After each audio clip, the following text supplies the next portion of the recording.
51호 그러니까요. 무슨 특공대가 된 것 같은 기분이에요. 무슨 특별한 지령을 받고 있잖아요. 일본의 잔입한 사람 같은 그런 기분이었습니다. 그래서 정말 제가 특공대처럼 살아가고 있는가 제 자신 스스로가 좀 많이 점검이 필요한 부분인데요. 그러나 오늘 여러분과 함께 일본 현지 상황에 대해서 잠깐 이야기 나누고, 그러나 그럼에도 불구하고 하나님이 여전히 자기 일들을 힘있게 해나가시는 것들을 함께 나눴으면 좋겠습니다. 특별히 물론 일본도 선교지이긴 하지만 여전히 우리나라도 솔직히 30% 넘지 않잖아요. 지금 한 20% 되나요? 아직도 예수 그리스도를 알지 못하는 사람들이 아직도 80% 정도가 있잖아요. 그래서 어쩌면 우리나라도 그런 복음화 유래에 있어서 아직도 긴장해야 될 필요가 있지 않은가 생각이 되어집니다. 오늘 아침 목사님 말씀처럼 우리가 부활의 은혜 속에 있는 자라면 마땅히 그 부활의 기쁨과 감사를 어떠한 방식으로든 통해서든지 그것을 표현할 필요가 있잖아요. 물론 적극적으로 복음을 전하는 것도 있고, 또 여러분들이 지금 해오신 것처럼 여러분이 갈 수 없는 그 지역과 그 민족과 그 사람들을 위해서 여러분께 중보기도해 주신 것이 또한 귀한 또 선교 현장 속에서 사역하는 선교사들의 가장 큰 그런 지원과 또 격려가 되어진다고 생각이 되어져요. 저는 선교단체에 있을 때 제가 배운 것이 하나가 있는데요. 물론 많은 것들을 배웠어요. 근데 특별히 제가 하나 배운 것이 뭐가 있냐면 그 사람을 이름을 기억하는 방법에 대해서 배운 적이 있어요. 그래서 사람의 이름을 기억하는 가장 좋은 방법이 무엇인가? 지금은 스마트폰 이렇게 다 입력하면 솔직히 자기 전화번호 잘 모르는 사람들 많잖아요, 이제는. 그런 시대가 됐어요. 옛날에는 조수석에 앉은 사람이 지도를 펴가지고 길을 찾아가고 그랬던 시대였는데 지금 그런 시대가 아니죠. 사람이 너무 편리하다 보니까 점점 멍해진 것 같아요. 그래서 옛날에 제일 좋은 방법은 여러 방법이 있지만 그 중에 가장 좋은 방법이 이것이지 않을까라고 저의 선배들한테 배운 것이 그 사람의 이름을 들어서 기도하는 거라고 배웠어요. 그래서 단순하게 이름만 기억하는 것이 아니라 그 사람이 지금 어떤 형편이 있는지, 또 어떤 영적 상황에 있는지, 그리고 그가 지금 하나님 앞에 어떤 기도점을 갖고 있는지 그것을 기억하면서 그 사람의 이름을 들어서 기도하게 되어지면 그 사람의 이름과 형편을 자연스럽게 알고 배운다고 그렇게 가르침을 받았어요. 지금 아마 여러분도 제가 50으로 그러니까 기억하시는 분이 계신다면 감사합니다. 아마 저를 기억하시고 기도해 주신 분이라 생각이 되어져요. 그래서 여러분 벌써 제가 2년 전만 해도 제가 마지막이었거든요. 근데 오늘 봤더니 벌써 번호가 후배들이 벌써 63호까지 생겼어요. 저도 점점 고참이 되어가고 있습니다. 여러분 고맙습니다. 부끄러지 않게 그렇게 살아가고 있습니다. 제가 2년 만에 왔더니 저희 상황에 대해서 조금 설명할 필요가 있어요. 왜냐하면 영광교회는 이렇게 새 가족들은 매주마다 들어오셔서 아마 저를 잘 모르시는 분이 계실 것 같아서 잠깐 한 5분 정도 압축해서 현재 상황들을 조금 설명해 드리고자 합니다. 긴장하고 있는 것 같아요. 지금 잘 아시죠? 옆 동네입니다. 일본이에요. 시차가 전혀 없습니다. 너무 좋아요. 그 다음에 이제 제가 사역하고 있는 것이 여기 IT현이라고 했어요. 저 빨간 곳이 도요타예요. 도요타 하면 여러분 잘 아시죠? 도요타 자동차 본사가 있는 곳이에요. 그래서 저 가운데 전체 현이 이제 IT현이에요. IT현에서 제일 유명한 데가 여러분 잘 아시는 것처럼 나고야시가 있습니다. 그러나 세계적으로는 나고야보다는 도요타가 더 유명하죠. 근데 그 옆에 보면 나고야가 작아요. 잘 안 보이시죠? 너무 지도가 멀리 있어서. 근데 도요타만 해도 벌써 IT현이 한 10분의 1은 된 것 같잖아요, 면적이. 왜 그러냐면 주변에 작은 부락들이, 그러니까 우리나라 같으면 읍이라든지 면이 있잖아요. 도요타하고 합병을 하면 세금 문제가 없지 않을까. 돈이 많으니까. 그렇게 합병하다 보니까 저렇게 도요타시가 커진 거예요. 그래서 이 아이치현, 그 한자로는 사랑의 자에다가 알지자, 사랑을 알다. 그래서 의미가 있잖아요. 그래서 저는 항상 그거에 대해서 하나님의 기쁘신 뜻이 있다고 생각이 돼요. 하나님의 사랑을 아는 땅이 되었으면 좋겠다. 역설적으로 했잖아요. 이 땅이 일본 기독교 합의로 제일 낮은 곳이에요. 보편적으로 일본은 한 1억 2,500만 된다고 그러잖아요. 근데 일본 전체적으로 프로테스탄 교회가 7,400개가 있어요. 적죠. 아마 전라도만 해도 7,000개가 넘을걸요. 일본 전체 프로테스탄 교회, 거기에는 한국인 교회, 브라질 교회 다 포함해서요. 그러면 그 7,400을 나눠봤대요. 대단하시죠? 1억 2천을 나눴더니 한 교회가 평균 13,600명을 감당해야 된대요. 근데 아까 보셨던 아이치현에는 750만이 살아요. 그런데 교회가 318개예요. 2025년에 318개. 그랬더니 이 아이치현 있잖아요. 나눴더니 약 2만 3천 명이에요. 그래서 아이치현이 솔직히 말하면 일본에서 경제적으로 제일 부유한 곳이거든요. 부자들도 많아요. 1인당 자동차 보유수도 제일 높은 곳이에요. 저금률도 전국 1위예요. 그런데도 불구하고 이 사람들에게 보험료는 이렇게 낮아요. 특히 아까 보셨던 도요타는 인구 비율당 일본에서 절이 제일 많은 곳이에요. 이런 곳에 이제 하나님이 선교사를 통해서 45년 전에 저희 교회를 세우셨어요. 저희 교회 예간입니다. 도요타 그러니까 마치 울산과 같은 그런 공장 산당 같이 생각하시죠? 근데 저희 교회 뒤에 저렇게 산이 있어서 와보시면 제가 여기서 이렇게 설명드린 것보다 왕재구 목사님 감사합니다. 꼭 한번 오셔서 현장을 보셔요. 그러면 여기가 정말 산단인가 자동차를 만드는 도시인가 할 정도로 놀랄 정도로 거기에는 자연이 그리고 하다못해 밭도 많고 논도 많고요. 그러한 곳이에요. 네. 그곳에 이제 저희 도요타 교회가 있는데 아까 보셨던 것처럼 이 도요타 교회가 있는 저희 도요타시에는 인구가 42만이에요. 42만이 있는데 교회는 18개가 있습니다. 그래서 일본은 평균 교회가 한 예배당의 평균이에요. 그렇지 않은 교회가 더 많긴 한데 한 20명이 모여요. 그러면 저희 도요타시가 오늘 18개, 20개, 저희가 잘 모르는 교회가 있다 포함해서 20개, 그건 20명. 오늘 부활절 예배 때 몇 분이 오셨다고 생각이 되어져요? 계산 간단하잖아요. 20개의 교회에 20명. 그러면 400명이잖아요. 42만에 400명. 10%면 4만. 1%면 4천. 근데 400명이에요. 몇 프로예요? 0.1%예요. 보편적으로 여러분이 잘 알고 있는 정보에 의하면 2% 정도가 된다고 이야기하시지만 실질적으로는 있잖아요. 일본 교회는 예배에 참석하는 수는 0.1%도 안 돼요. 평균 0.2%라 그래요. 근데 실제로는 도요타는 0.1%예요. 400명이 뭐예요. 오늘 제가 왕재구 목사님을 통해서 오늘 주일 예배, 부활절 예배 참석하신 성도님들, 특히 어른들만 해서 약 500명이 넘으신다 그래요.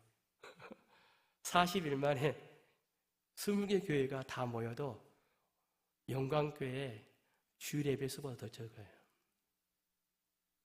그게 현재 일본의 상황이에요. 근데 일본이 이제 이렇게 되어진 가장 큰 이유가 있어요. 그것은 일본은 역사적인 구조 속에서 예수를 믿기 어려운 그런 환경들을 만들어냈어요.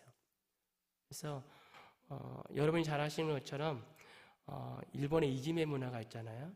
근데 그 이지메 문화가 시작된 가장 큰 이유가 뭐냐면 일본의 옛날 에도 정부 막부 시대라는 그 시대에 사람들을 통제하는 방식이 뭐였냐면 옛날 일제시대 때 일본 사람들이 우리 조선 사람들을 통제하는 방식과 똑같아요. 그게 지금도 우리나라의 행정 조직이 남아있죠. 그게 뭡니까? 통반제도예요. 통. 일본은 구민데요. 그리고 반. 그거 일본식 발음이에요. 반. 그래서 지금도 학교는 몇 반 그러잖아요. 그거 다 일본 제도예요. 그래서 반을 만들어요. 그래서 이 반을 통해서 할당량을 줘요.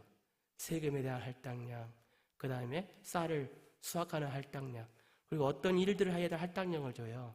그럼 예를 들면 여기에 한 20가정이 한 반이에요. 그래서 이 사람들에게 1년에 20가마니 쌀을 우리에게 내야 된다라고 약속을 해요. 그게 세금이에요. 근데 그 20반 중에 어떤 한 집이 문제가 있어서 전혀 도움이 안 되면 나머지 19이 그 21사람 때문에 자기들이 감당해야 할 일들이 있잖아요. 힘들죠. 그러면 그 사람들이 여기서 자기들이 가장 최선의 해결 방법이 뭐라고 생각하세요? 우리가 좀 더 열심히 일하자라고 생각할 것 같아요. 일본 사람들은 절대 소리 안 봐요. 아주 그 사람들은 이 실리에 유능한 사람들이에요. 그래서 절대 상대방 앞에다가 자기 마음을 드러내지 않아요. 그래서 절대 속으면 안 돼요. 일본 식당에 갔더니 무릎까지 꿇잖아요. 민망할 정도로. 그리고 주문받잖아요. 아, 일본 안 가보셨어요? 죄송합니다. 요새 하도 한국에서 무려 올해 980만이 왔대요. 작년에, 2025년에. 놀랬습니다. 5분의 1이 갔어요. 어쨌든 제일 좋은 방법은 있잖아요. 그 사람을 죽이는 거예요. 소리 없이. 아니면 그 사람을 쪼여서 그 사람이 도저히 이 마을에서 살 수 없도록 만드는 거예요. 떠나게 만드는 거예요. 이게 이지메 문화예요. 그러면 그 다음에 19가정이 되잖아요. 그러면 그 다음에 쌀을 19개만 내라 그래요. 쉽죠? 이게 이지메의 시작이에요. 누군가를 쪼임을 통해서 내가 편해져요. 내가 내 이익을 손해보지 않아요. 그리고 그 한 사람에게 집중하게 되면 행위가 조금 더 모질한 사람은 거기서 자기가 살아날 수 있는 거예요. 이게 이김이에요. 내가 공격받기 전에 누군가를 대상을 세워서 그 사람을 죽이는 거예요. 아니면 그 사람 스스로가 떠나게 만드는 거예요. 결국 그것은 자살 아니면 밤에 도망가는 것밖에 없죠. 야반도주예요. 이게 일본의 문화예요. 여러분 생각해 보십시오. 옛날 우리 조상님들 상대방과 싸움할 때 어떻게 싸우셨어요? 저도 모르게 갑자기 이렇게 했는데요. 우통 벗고 싸우죠. 한국 사람들은. 일본 사람들이요. 여러분 사무라이 영화 보세요. 쪼여요. 끈을 가지고 있잖아요. 다 옷을 쪼이고 그 유명한 머리에다가 끈을 묶잖아요. 우리는 아플 때나 끈을 묶지.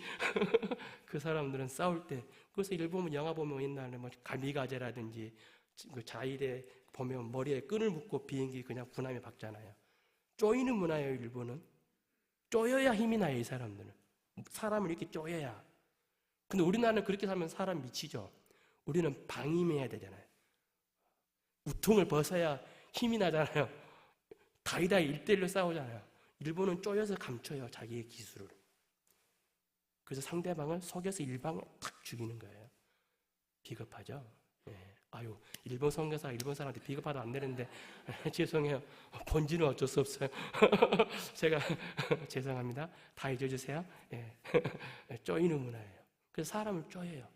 사람이 살아갈 수 없는 환경을 만들어요.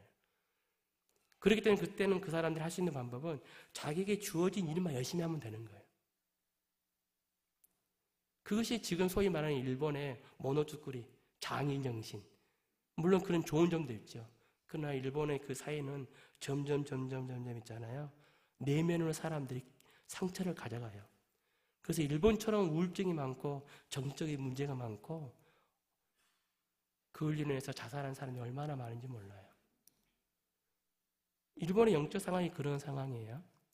그런 상황 속에서 크리스찬이 된다는 것은 그 일본의 모든 문화와 환경 속에서 일본은 기본적으로 모든 문화와 그다음에 모든 풍습과 그다음 모든 사회적 시스템이 이전에 제가 말씀을 드렸던 것처럼 그들의 정치적인 세계인 이 신도, 신사와 그리고 불교, 절하고 연계되어 있어요.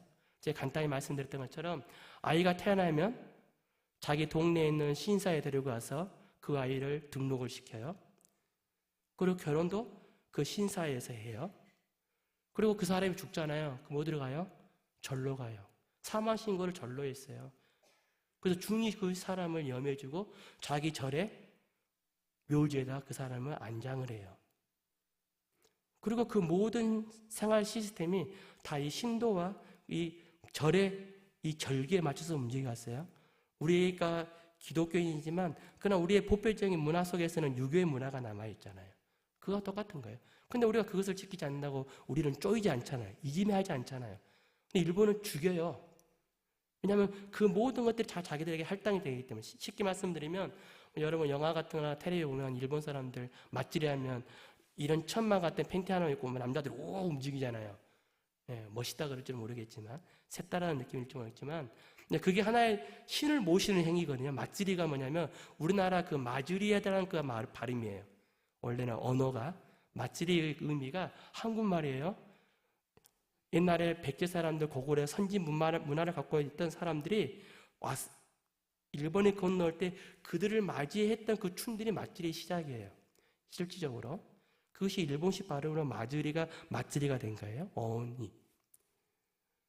근데 그 일을 하기 위해서는 모든 일들에 대해서 다 분담이 돼요. 분마다, 반마다, 통마다. 근데 그 일을 누군가가 한 명이 나는 크리스찬이기 때문에 그거 나는 할 수 없다고 하면 어떻게 되겠어요? 그렇죠? 결론은 죽이든지 쫓아내든지 지 스스로 사라지든지. 그래서 일본은 그런 문화가 계속 특히 에도 시대 이후로 정착이 된다 보니까 더구나 이 신사의 최고의 우두머리가 천황이에요. 그래서 천황의 역할은 뭐냐면요, 대제사장이에요.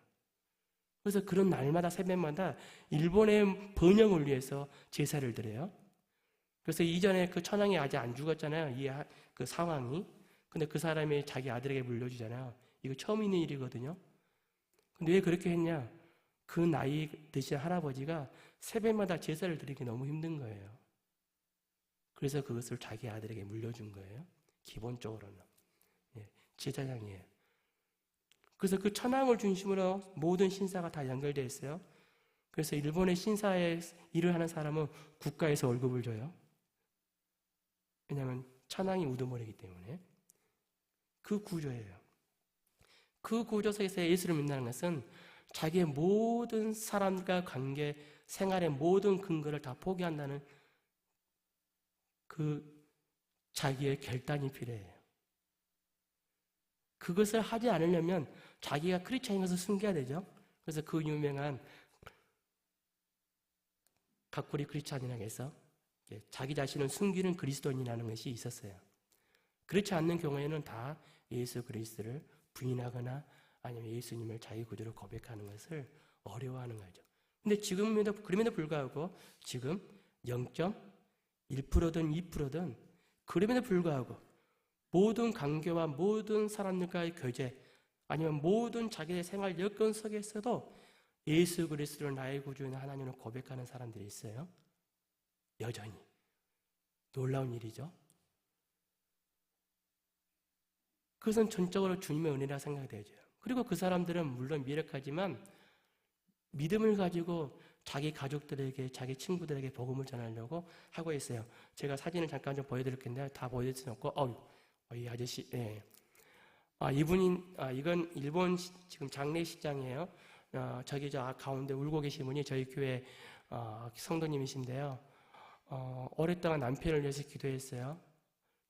근데 남편이 예수를 믿지 않고 돌아가셨어요. 그래서 어쩔 수 없어요.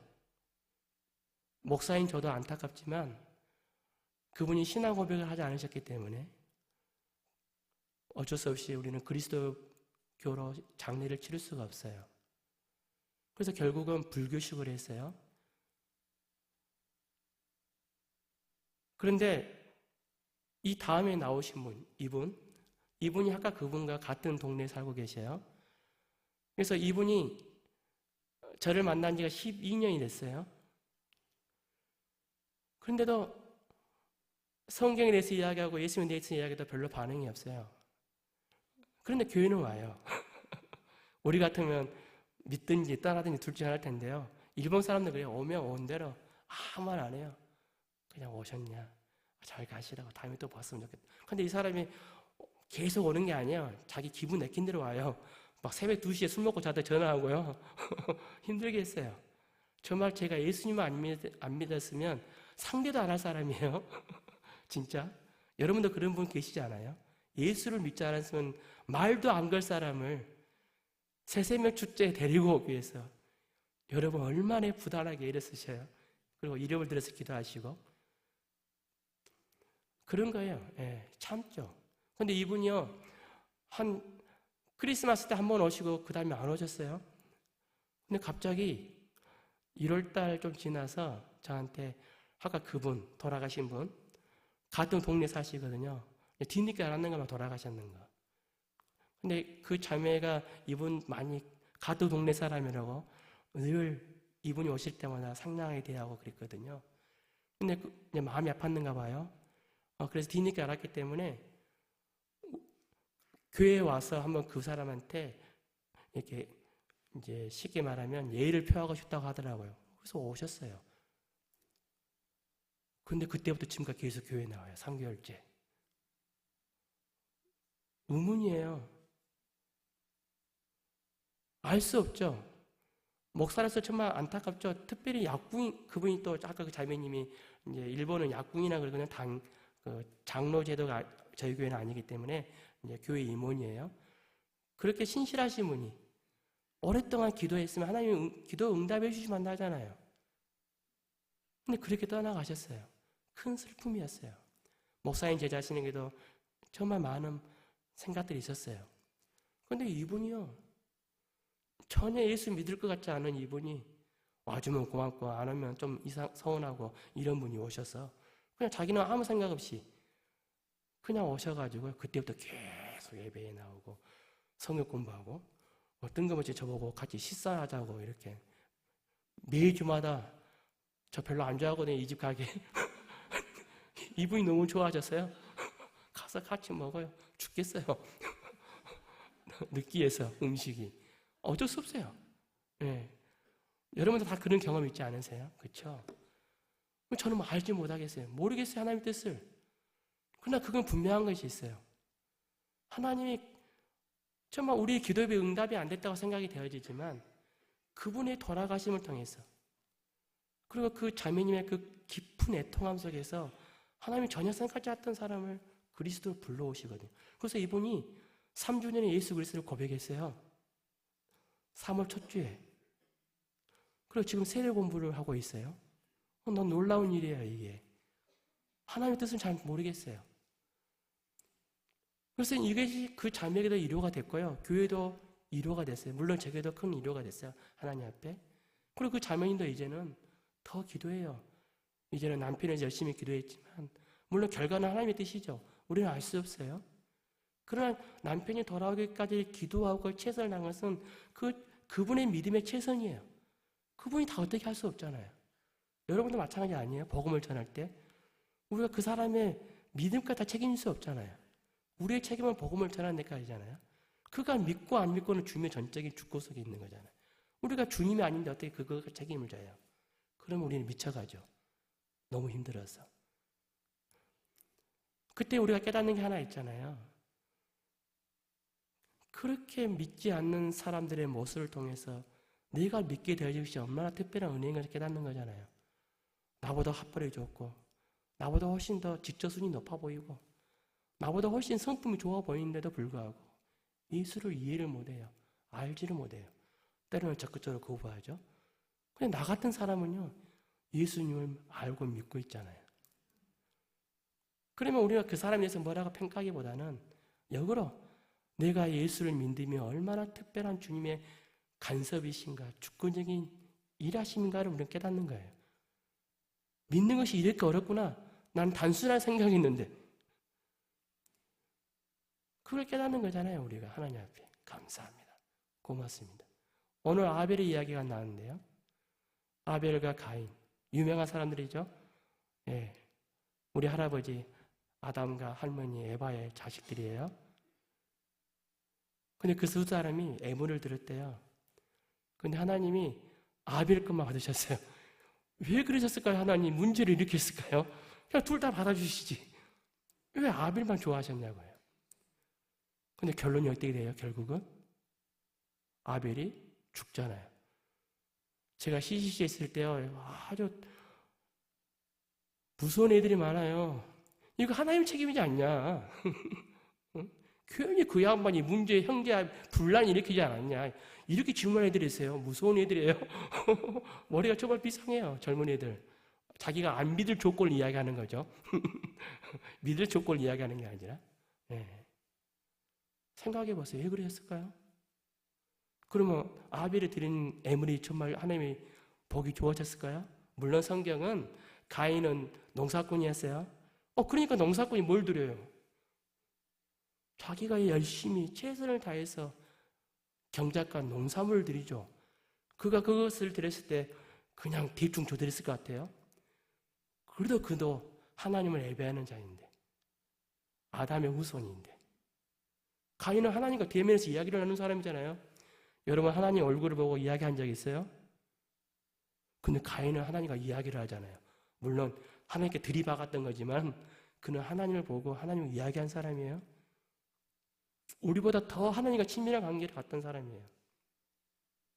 그런데 그가 죽여요, 동생을. 그러니 그가 얼마나 열심을 다해서 하나님께 예물을 드렸겠어요. 아마 그래서 더 억울해서 더 화가 나는 건 모르죠. 물론 아벨도 아벨 나름대로 최선을 다했다 생각해요. 물론 성경을 이해할 때 그 아벨이 양의 피를 드렸다, 양의 기름을 드렸다, 그것은 그리스도의 십자가의 피와 연결해서 이야기하시는 분도 계셔요. 근데 저는 그렇게 생각하지 않아요. 결국은 하나님 우리가 무언가를 드리는 것, 어떤 것을 우리가 하나님 앞에 나타내서 그것을 보여주는 것 통해서 하나님은 우리를 평가하지 않으세요? 우리 하나님은 그런 분이 아니세요. 우리 어떤 열심과 우리 어떤 의지와 노력과 행위를 통해서 하나님이 너를 믿을만한 놈, 너는 아직 부족해, 너는 좀 더 노력해라, 더 좋은 거 가져와라. 우리 하나님 그렇게 안 하세요. 갑오 두 랩돈처럼 보잘것없어도, 가치가 없어도, 흠이 있어도 하나님은 있잖아요, 그냥 이쁜 넘으면 다 마음에 드세요. 그게 하나님의 속성이세요. 하나님 이쁨은 있잖아요, 저 같은 놈도 그냥 하나님 이쁘셔요. 여기 박상아 자매님이 계신데요, 제가 얼마나 성질이 더러운 놈인지 아셔요. 그래서 정말 힘들어요. 저의 본질을 아시는 분이 저렇게 계시니까요, 두렵고 떨림이 있어요. 예. 하나님 저를 아세요. 근데 제가 하나님 앞에 어떤 열심과 뭔가 기가 막힌 것을 드렸기 때문에 하나님 저를 시시시 간사로 부르시고 목사로 부르시고 그 다음에 선교사를 보내신 게 아니에요.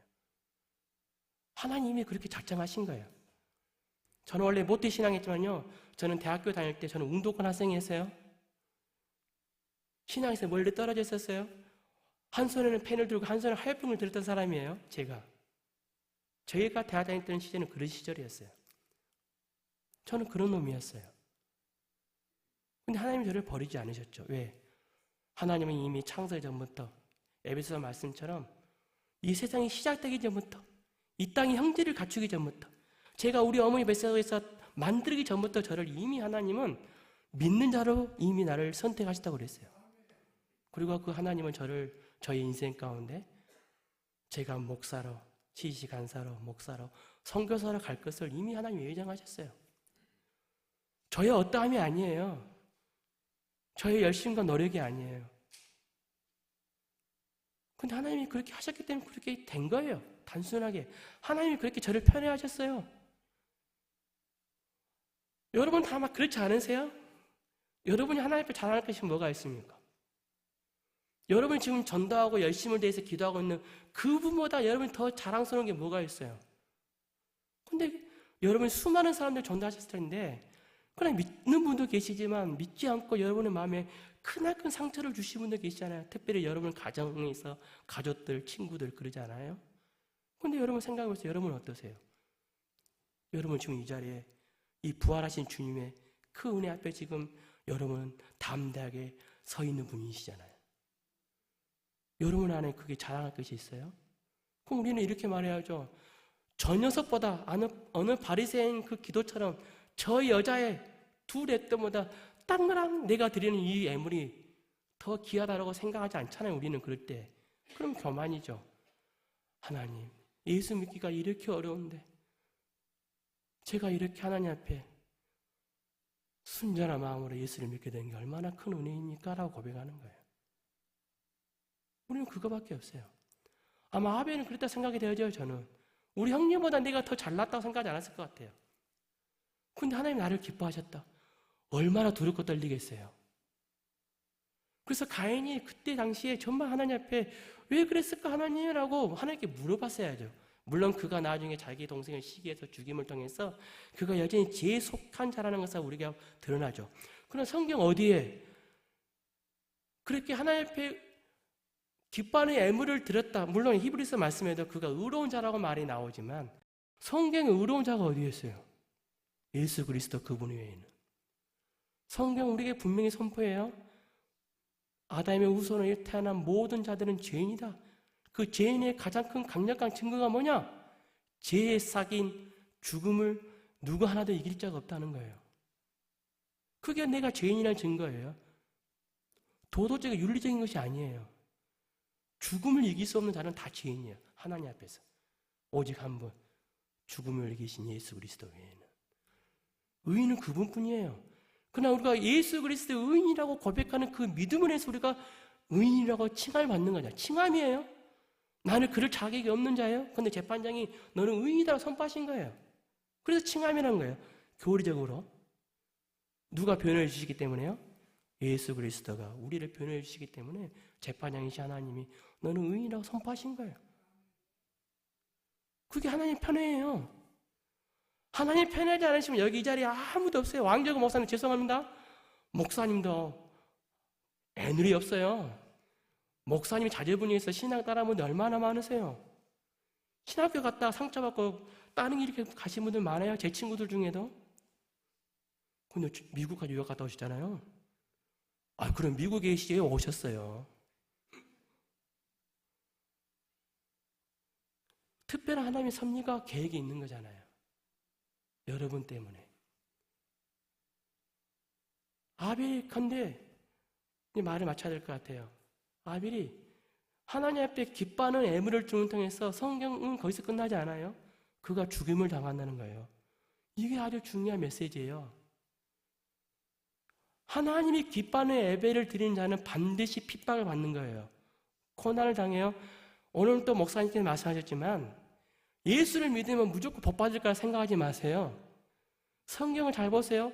복음과 함께 고난을 받으라 해요. 그게 바울의 메시지의 핵심이에요. 오늘 또 목사님 말씀하셨잖아요. 십자가의 고난이었으면 부활의 영광이 없다고 그러잖아요. 근데 우리는 부활의 영광만 생각해요.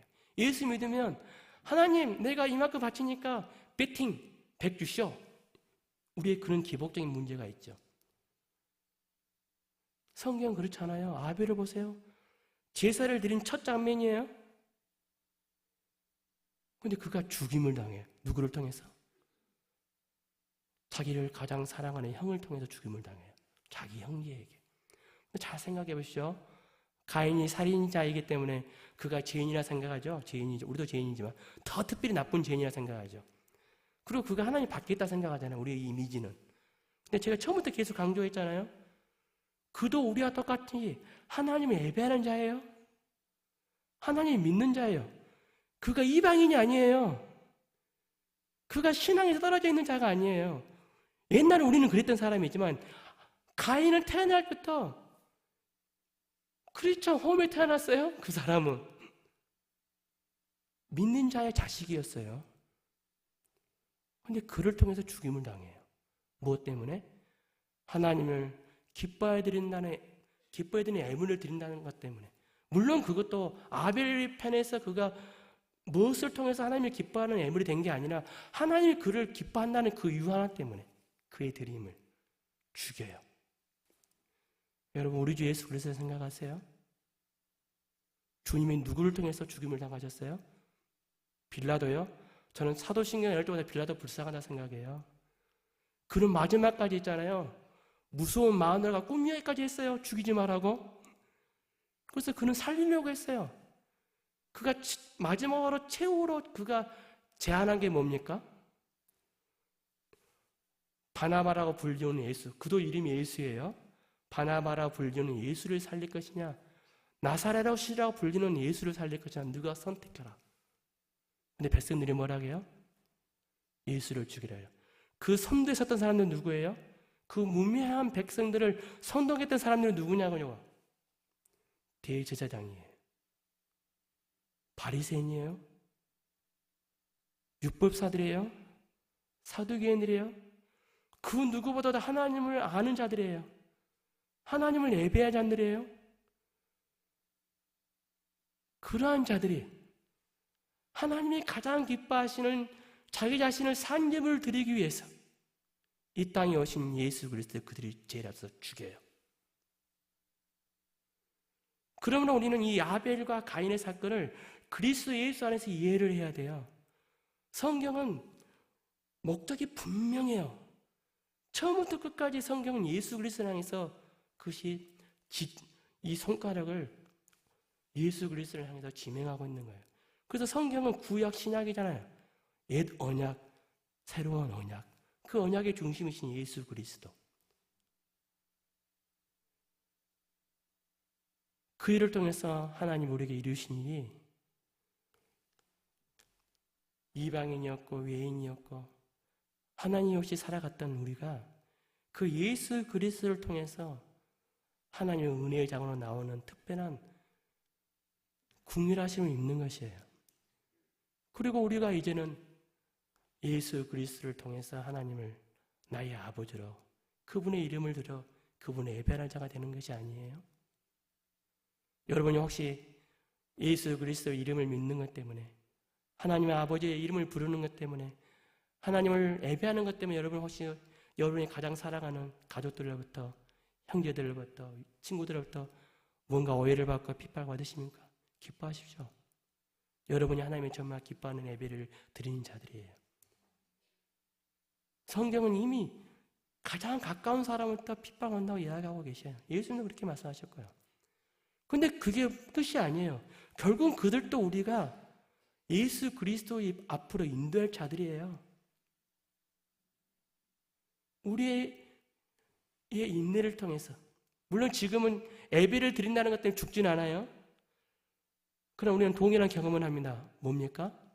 예수 그리스도를 믿는다는 것 때문에 예수 그리스도의 복음을 전한다는 것 때문에 인격적인 살인을 당해요. 인격적인 죽임을 당한다니까요. 제가 그 할아버지 아저씨 12년을 참았어요. 지금도 먹기 싫은 음식을 같이 먹고 있어요. 어이시 됐네 하면서 가끔은 제가 돈도 내요.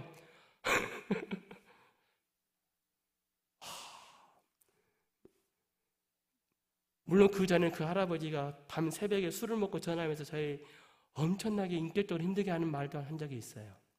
참아내죠. 여러분들 그런 경험 하지 않으세요? 인격적인 죽음과 같은 그 인내, 그 오래 참음. 그러나 이 영혼을 주님께 인도하겠다는 그 즐거움 때문에, 그 기쁨 때문에 예수 그리스도가 십자가의 그 고통을 부활의 영광을 보시고 즐거워하셨다고 히브리서에 나와요. 12장에 2절, 3절, 4절에 찾아보십시오. 여러분도 그러지 않습니까? 제가 좀 준비를 못해서 마지막 말씀을 읽고 싶은데요. 이 가인과 아벨의 사건의 마지막 이야기가 창세기 4장에 나와요. 혹시 가능할지 모르겠지만 혹시 여러분 성경책 갖고 계시면 창세기 4장을 보시면 4장의 마지막이 이렇게 끝나고 있어요. 한번 봐보실까요? 죄송합니다. 제가 방송만에게 말씀을 드렸었는데 제가 긴장하고 있어가지고 깜빡 잊었어요. 창세기 4장 마지막 절에 봐볼까요?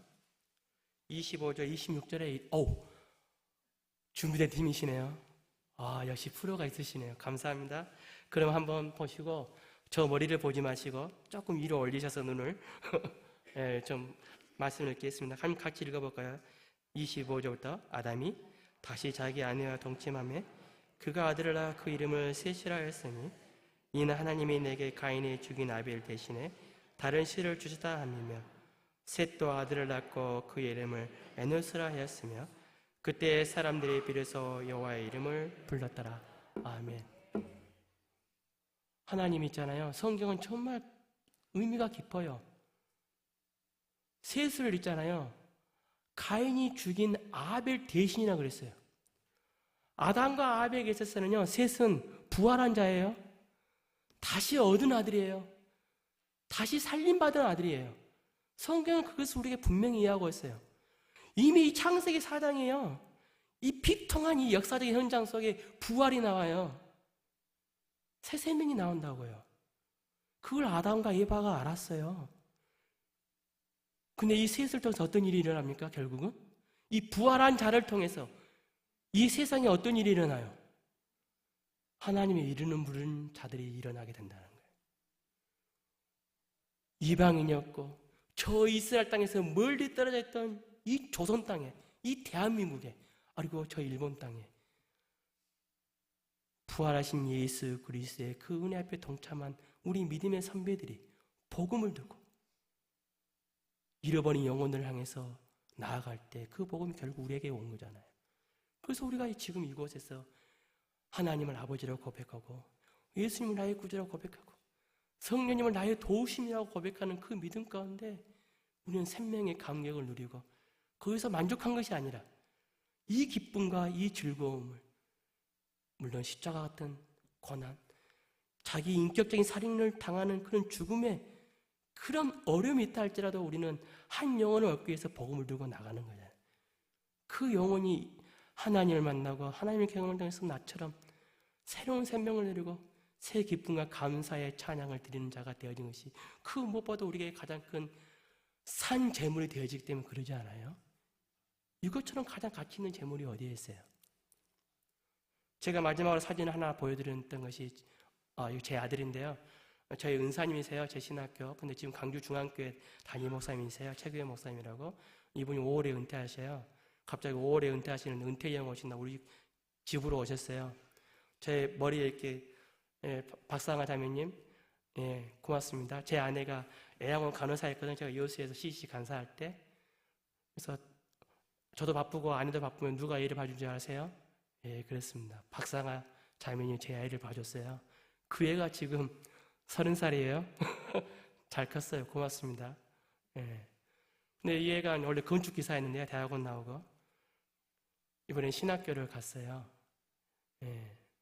그래서 올해 4월부터, 일본어 학기가 4월달부터 시작하는데요. 이제 신학교를 갔는데, 목사님 오셔서 축복 기도해 주시는 거예요.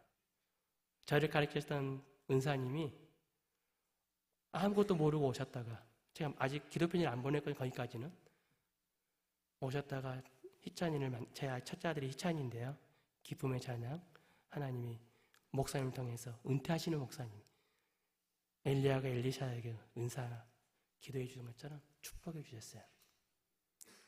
저는 하나님 앞에 기도한 것이 있어요. 제 아들 3명입니다. 기억하시죠? 저렇게 컸어요. 둘째는 저를 닮았어요. 안타깝지만. 그래서 제가 이 아이들을 위해서 이게 제가 이제 일본에 갈 때 이제 기도편지 처음 만든 건데요. 제가 늘 날마다 기도했던 것이 있어요. 그래서 제가 하나님 앞에 기도하는 게 뭐냐면, 물론 저도 인간이기 때문에 하나님 저를 통해서 하나님의 복음이 확산되어지고 믿는 자가 일어나길 원합니다. 그러나 설령 하나님이 한 명의 사람을 얻지 못할지라도 저는 괜찮습니다. 제가 이순신 장군은 아니지만 있잖아요. 저기 아들 3명이 있습니다. 하나님 일본 땅에서 이 아들 3명의 믿음을 지켜주셔서 제가 할 수 없다 할지라도 이 아이들의 세대에는 하나님이 이 아이들에게 긍휼을 주셔서 이 아이들을 통해서 일본 교회가 견고히 세워지는 걸 보게 해주십시오. 이 아이들을 통해서 저보다 훨씬 일본 문화를 더 잘 알고 일본어가 더 탁월하고 일본인을 더 이해하기 쉬운 애들이기 때문에 이 아이들을 통해서 일본인 친구를 예수 그리스도에 인도하는 아이들이 되게 해주십시오. 한 교회를 책임지는 아이들이 되게 해주십시오. 제가 그러면 비록 교회 사역은 벌품없다 할지라도 이 아이들의 믿음을 지키는 것만 저는 만족하고 감사하겠습니다. 그랬어요. 근데 생각지도 않던 제일 똑똑하고 제일 기대했던 첫째가 하나님 앞에 헌신을 하더라고요. 너무나 감사해요. 여러분들, 전 자랑하려고 하는 게 아니에요. 하나님의 섭리죠. 하나님의 인도하심이 있다고 생각이 되죠. 그 애가 일본에 있는 한국 선교사의 그 아버지의 어려움을 분명히 봤을 텐데 하나님은 그렇게 하시는 거잖아요. 하나님께 붙잡게 받게 되면 이런 논란이 일어나는 거예요. 아까 그 아저씨처럼 하나님이 갑자기 일을 일으키시니까 12년 동안 아무것도 안 된 것처럼 보였던 그 아저씨가 예수를 믿는 것처럼 여러분에게도 그런 놀라운 은혜가 있을 것입니다. 기도하고 있는, 이름을 들어서 기도하고 있는 그 영혼이 여러분의 그 인내와 수고로움을 통해서, 그리고 하나님이 그에게 기름 부어주시고 은혜 주시고 새로운 생기를 부어주시면 그 영혼이 그리스도 앞에 돌아올 뿐만 아니고 생각지도 않던 주님의 나라와 주님의 교회와 주님의 복음을 위하여 귀한 헌신자로 세워질 것을 우리는 확신하고 있습니다. 그런 은혜와 간증이 여러분 개인의 믿음 가운데 그리고 영광교회 가운데 더불어 작은지만 일본 도요타 선수교회에 있기를 간절히 소망하고 기도합니다.